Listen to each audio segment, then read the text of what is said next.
honestly, it's the hope that kills you. I find myself asking myself if I was just a regular team supporter, like a Tottenham, for instance, who they kind of know they're never going to win a trophy, or a Fulham, or a Bournemouth. But I just had to be an Arsenal fan who every season we're just nearly there, but never good enough. Always second place. And it seems like we're going to do that 3 years in a row now. And I'm like, what is the point? I watched this game with a little bit of ease. It's always good and fine defeating Chelsea. But if I didn't have any hope at the start of the season, I probably would have watched this game feeling better about myself. But the fact that I wanted to finish first and not second for the third consecutive season, I'm kind of sad. I watched this game without even really caring. It's the hope that kills you, fam. It's the hope. And what is it? We had a great first half. Excellent. We completely dominated. And the second half, it just seemed like the players were like, game's done. There's no point. Season's done. There's no point. 9 games left. We're 12 points away from Liverpool. 12 points. That means to win the league, Tottenham would need to drop points in 6 of those games.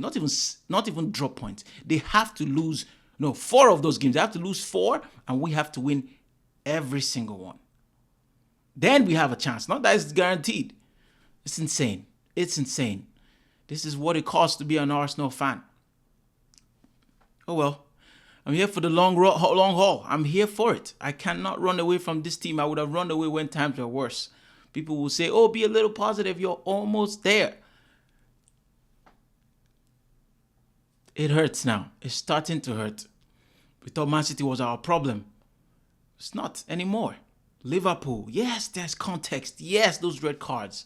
Yes, those last-minute equalizers. Chelsea game, remember, at Stamford Bridge. The Man City one when we were down to 10 men and the last kick of the game, they equalized. Pain. Liverpool just not dropping any points, not losing any players to injury. All their strong men surviving the entire season. Van Dijk barely got injured. Salah barely got injured. We couldn't say that. Odegaard we lost for about 2 months. Saka we've lost since November.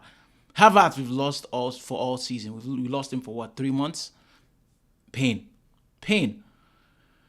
As the season winds down, we're all here left to just think about what would have been. I came on here several times, made several videos being ultra positive, talking about how we are going to do this. I see glory at the end of the season. Now, the only kind of glory that seems even feasible, we have to destroy Real Madrid, the mighty Galacticos. We have to get past them to attain any type of glory this season. Where are my hopes? What kind of hopes do I have? I don't know. Can we go back to 2006 when we beat Real Madrid? That 1-0 two-legged tie result? Thierry Henry running from a halfway line scoring. I can cling to that. But when I think about the squad, when I look at Vinicius, Bellingham, Mbappe, Rodrigo, Valverde, and their defense, god damn. I don't know. Man for man, I think they beat us in almost every position. Maybe the center back. We will, do our thing. They're saying Saka will be back. Yeah, I'll cling to that. A little bit. But that's the only way we can achieve glory this season. But if we do, like I said in my last video, I'll probably be so unbearable that this internet might not contain you and I. But anyway, we beat Chelsea. It's always great to beat our London rivals. It's always great to beat the blue side of London. I hate that team. They've caused me so much pain over the years. So every result I get against them is sweet and absolutely satisfying. And we did the business today. 1 goal, Merino, should have been more. That first half, we should have scored at least 3 goals. But we were wasteful. We were so wasteful. But we played well. You think about the movement of all the players. And now I'm beginning to look at the game a little different. After watching Ola and I go on the Harry Pinero podcast, I forgot what it was called, but he talked about how playing Arsenal is long, and I'm quoting him because of how well they move. Like he said, on TV, you might look to us that they're moving side to side. You've seen it on AFTV every time. People coming on there and saying, we just go side to side, sideways football, and with no end product. Yes, that might seem like that sometimes, but on the pitch, it is so effective. It is so effective when you listen to somebody who's faced it firsthand on the pitch and is someone who's actually absolutely fit, who's playing at the top level of the Premier League in Nottingham Forest. When he talks about how playing Arsenal is long, you have to believe him. And then we saw Chelsea struggle today. They had only one shot on target the entire game. And it was because he almost went in because of Raya. Raya, I don't know what he did. He made a mess of it. But that was the only opportunity they had. Everything else we blocked off. We were so solid from back to front. Midfield was solid. We dominated. And then if you think of the little issues we had with our end product, just little passes misplaced. We saw some from Martinelli. We saw a couple from Odegaard. Odegaard who got the assist. So this is by no means any slander to any of the players. But you just think about if you had a little bit more quality, what this game would have been. Look at our bench today. Only one area actually looked like a threat off the bench. You don't have any strength in depth at all, only in the defense line.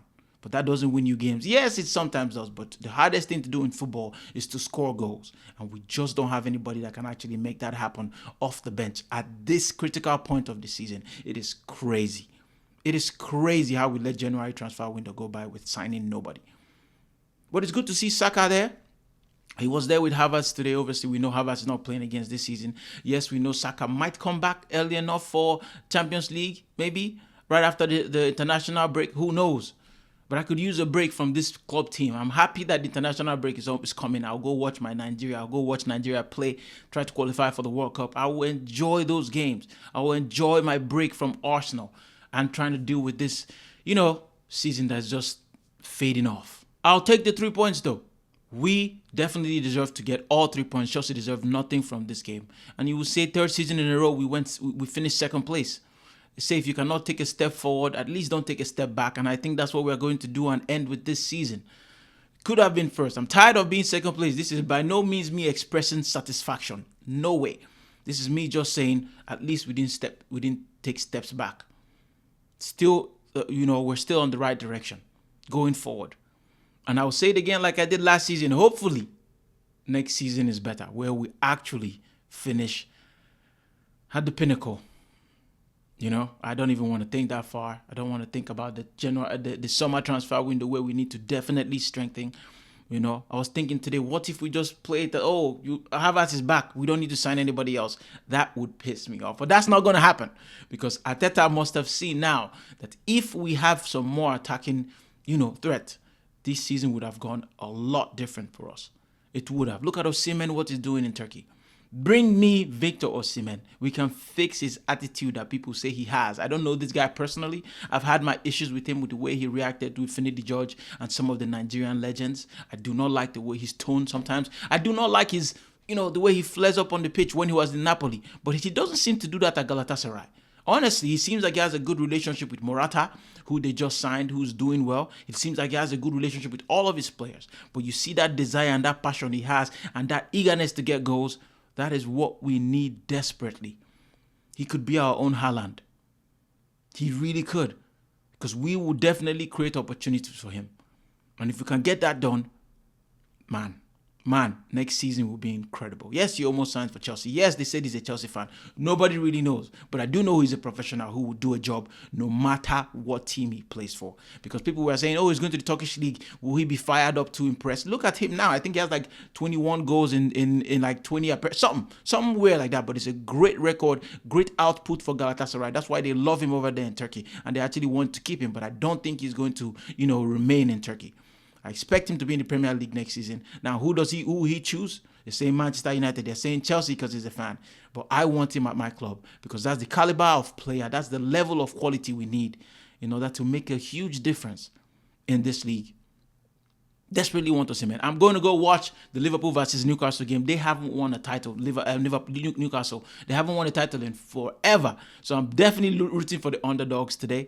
They are not favorites to win. Liverpool are clear favorites to win this Carabao Cup final. But I'm rooting for Newcastle. They deserve it. Isak. They've tormented Arsenal this season in Cup and in League. I hope they win. Enjoy that game, guys. Let me know your thoughts about this game. Let me know your thoughts about everything I said in this video, whatever you choose to talk about. Like this video as well. And if you're new here, please subscribe. It truly, truly helps to push this video out to more and more people. And, help me out. Put some money in my pocket. Some change. Take care. God bless. Peace.